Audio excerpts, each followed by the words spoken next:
SmackDown. Forever the B show, but occasionally, every so often, the best thing about WWE. Despite the fact it's had less than half the number of general managers Raw has, SmackDown is arguably where the GM gimmick has done its strongest work. But not all of them were all that, were they? In fact, some of Raw's best ever general managers ended up being some of SmackDown's worst, and very obviously vice versa. Right then, none of us are getting any younger. Let's crack on. My name is Adam Cleary, and this is every single SmackDown general manager ranked from worst to best. Number 9, John LAURINITIS. John LAURINITIS tends to get remembered for two things. One, his time as Raw general manager, and two, he sounds like he drinks f***ing sandpaper. After beating Teddy Long in a weird interpromotional 6-man tag team match player, John took control of both Raw and SmackDown, but of course, in typical WWE fashion, the focus was pretty much just on Raw. He began a feud with John Cena on Raw, and then Vince tried to fire him on Raw, and basically he did nothing of any actual importance on SmackDown. He finally got fired after Big Match John beat Little Match Big Show in a steel cage, and that was the end of it. He was the worst SmackDown GM ever. Number 8, Vince McMahon. Alright, so Vince, a bit like Big John, he never really felt like a huge presence on SmackDown. His focus was always a lot more on Raw, but he does deserve some credit for laying the groundwork for what would become the brand's best ever era. He drafted The Rock, Chris Benoit, Kurt Angle, and Edge, all of which helped make the brand what it was in the early days, and of course, the last three went on to become part of the SmackDown 6. Things were actually starting to pick up for Vince, but then of course, when Austin walked out on the company and everybody collectively dropped their arseholes, he found himself back on Raw, having to wrestle control of it, quite literally, from Ric Flair.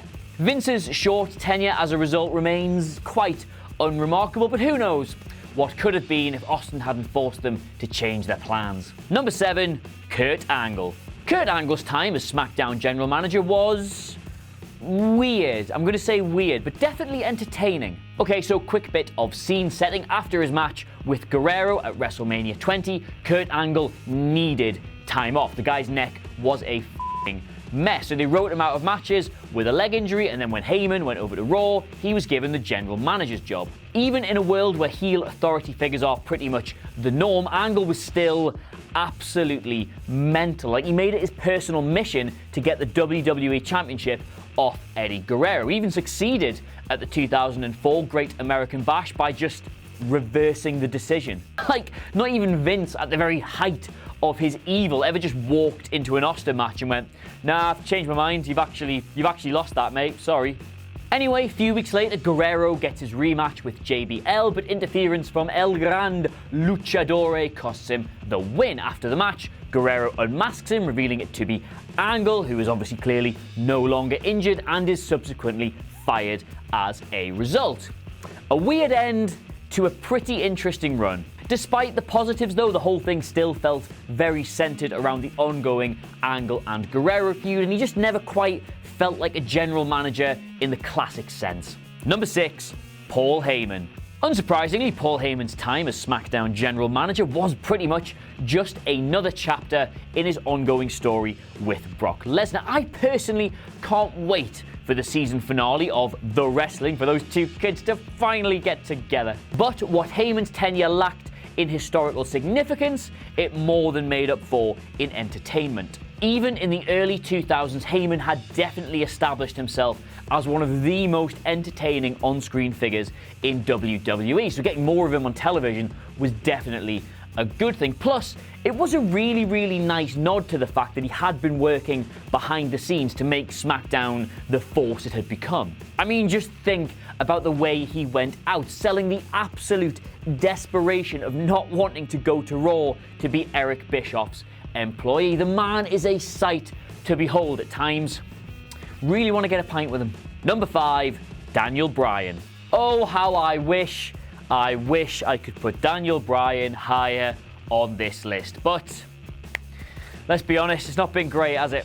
Okay, so positive stuff first. 1, we get Daniel Bryan on television every single week, and most of us will take what we can get in that regard. Number 2, despite the ongoing Shane McMahon drama, he still feels like he's connected to the rest of the show and thus does feel like a GM. Like, he feels like he's generally managing. But you just can't get away from all the Shane stuff, can you? All the fact he's playing fourth fiddle in a never-ending story between himself, Shane, and Kevin Owens and Sami Zayn.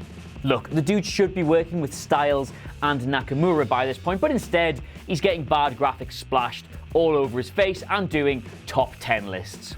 Who do you think he is? Me? Number 4, Booker T.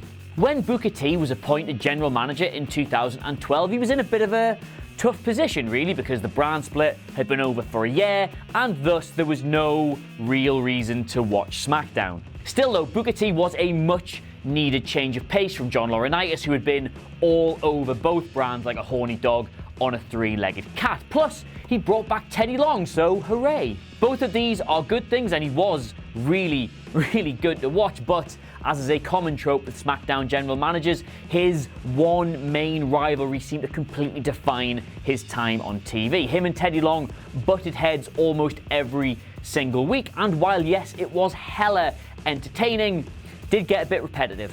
After about a year as general manager and before he could really make the thing his own, Book's time came to an end when he was fired by Vince McMahon and replaced with, well, we'll get to her. Number 3, Stephanie McMahon.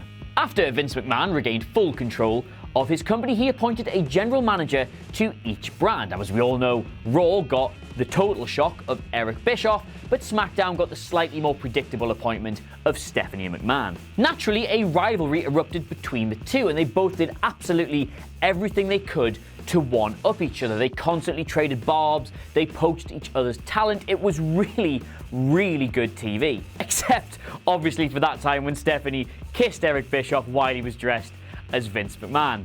Just 1 week, that's all I want, just 1 week in this job where I don't have to vaguely allude to anything to do with incest. That's all I want, 1 week.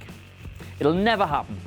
But whatever, Stephanie ran SmackDown for 2 years, and in that time she reinstated the United States Championship, she presided over a golden period in tag team wrestling, and just generally gave us some fantastic in-ring action. I was a huge fan. Number 2, Vickie Guerrero. At one point, it would have been unthinkable to imagine that Eddie Guerrero's previously unnamed widow would not only go on to have a longer run in the company than he did, but become one of its greatest ever on-screen heels.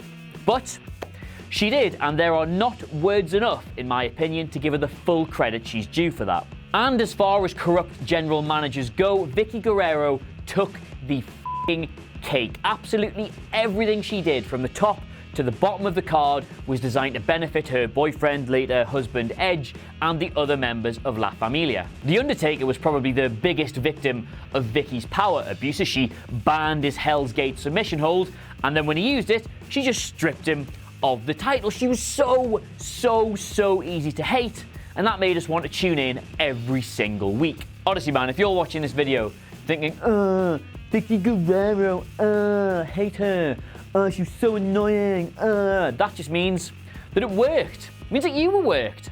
She was great. Number 1, Teddy Long. Who else, lads?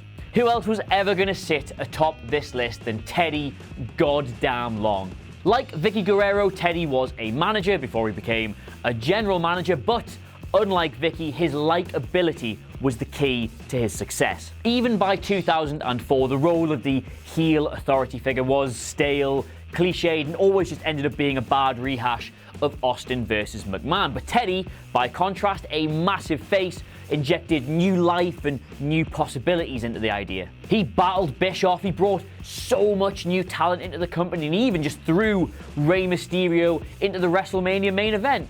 He was absolutely brilliant. What 4 years that was. It's a real shame then that WWE felt the need to bring him back on Raw for a night to just pretty much humiliate him, but who knows, maybe we'll see him sometime soon. Sometime really soon. Sometime really soon, because f*** Shane, man. So there we are then. That is all. Is that it? 9 SmackDown general managers ranked from worst to best. Let us know what you thought by leaving a comment below, and of course don't forget to like, share and subscribe WhatCulture.com for all your content needs, and WhatCulture WWE on Twitter for all the latest updates. Until next time, my name's been Adam Cleary, and I'll see you soon. Oh, wasn't that something? Don't forget to like, share and subscribe below, and also the people who made this lovely video, they're appearing right here. But if you're thinking to yourself, I want to see more content, Jules, then why not look above my head, as there probably is some. I don't know. I can't see it. Until next time.